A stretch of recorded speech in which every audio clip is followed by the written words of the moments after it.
If you're running a webinar, coaching program, anything like that, it even works for e-commerce, fatigue with your ads can be a real thing if you're not strategic about how you're running your ads, okay? So what a lot of people do is they will put out a bunch of content, they'll put out an ad, and they'll test that for like a day, and then they get super upset because the ad is underperforming and they're spending all this money. And what happens is you end up testing all these different creatives and you end up going in all these different directions, trying all these different hooks and methods and tactics and all these little tricks of what to target. Should I do a campaign budget, ad set budget, all this stuff. But what happens is you actually overcomplicate this to such a degree that it's going to be impossible to move forward. So what do you do instead? How do you get away from ad fatigue, and how do you do it in a sustainable way so that you're not driving yourself crazy? Well, I'm glad you asked, because what you need to understand is that people shop differently these days. It's not the same like it used to be, where people would just see an ad online, they'll click and they buy. Now, that might be the case if you're a well-known brand, they already know your product, it's been around for a while, but think about it. If you were to go ahead and buy, let's say this Nerf gun online, when you see an ad, you already know what Nerf is. You've already seen it. You've been exposed to it maybe since you were a kid. I know I have. I remember the commercials growing up. And they've already built in this promise, this guarantee that whatever the product is that I buy from that company, it's going to be pretty damn good. And what a lot of marketers are missing is that they need to build that trust with people before people are willing to move forward or before they want to know more about you.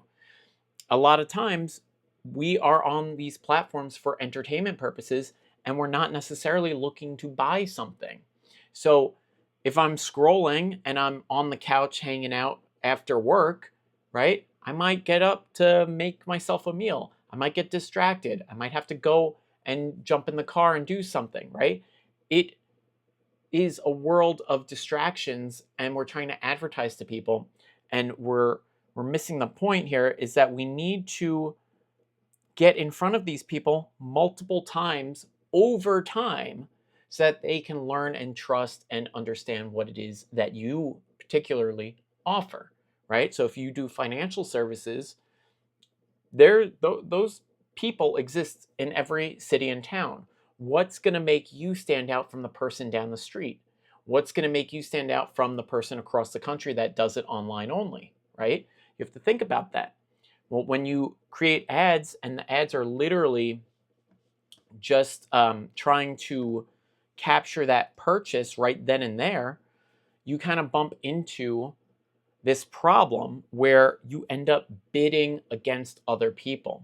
And this is really important to understand, because all ads, no matter if you're doing pay-per-click with Google, Meta, TikTok, whatever, they're all bidding. So you have this pool of people, and then I say this in like every video, but if you're bidding on this small percentage of people, 2 to 3% that are ready to buy today, right? Think about that. That's daily users. If you did the math, you should Google it for yourself. If you do the math, it works out to like 200,000 people in a day on the platform ready to buy something. That doesn't even allocate for your particular niche. So think about it, it's even less than that. Okay? It's a very small sliver of people. So when you're hard selling your stuff, you're bidding on the 2 to 3%. Everybody else is bidding on the same audience. You're paying all this money, and guess what? You're not going to get a result because you're fighting over like the 10 people online today that are actually going to move forward.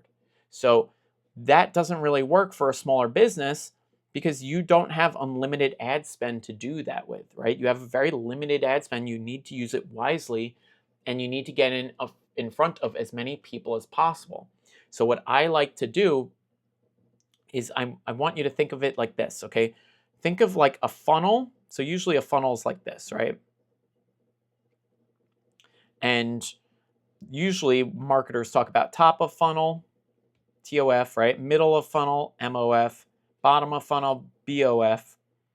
and we're trying to, get people down to the bottom here. Okay? Now, gravity would tell you that people will naturally end up down at the bottom. But when it comes to advertising like this with these platforms, what actually happens is in between, let's say ad number 1 and ad number 2 here, right? That's ad 1, that's ad 2. There's a black hole. That's me getting up to make popcorn, right? And then ad number 2 to 3, there's another black hole, right? That's somebody getting distracted. Somebody DM them. They got a text, whatever. So you're losing people's attention in between all of these ads, okay? So technically, you're not able to get them to the bottom of this funnel because there's no gravity pulling them down through it. We're just putting out ads and hoping that they get seen and hoping that people are willing to take an action, which works when you have unlimited spend because you could literally just shove tens of thousands of people onto that ad, and yes, you'll get a conversion or two. But I want you to think of it this way. All right, so let's change colors here. Think of the funnel more like it's on the side. So I'm going to do it at like a weird angle here on purpose, okay? So let's say up here is really bottom of funnel. In the middle is middle of funnel. Top is top of funnel here, TOF, right? So what if we were sending people that fall through our black holes to new ads?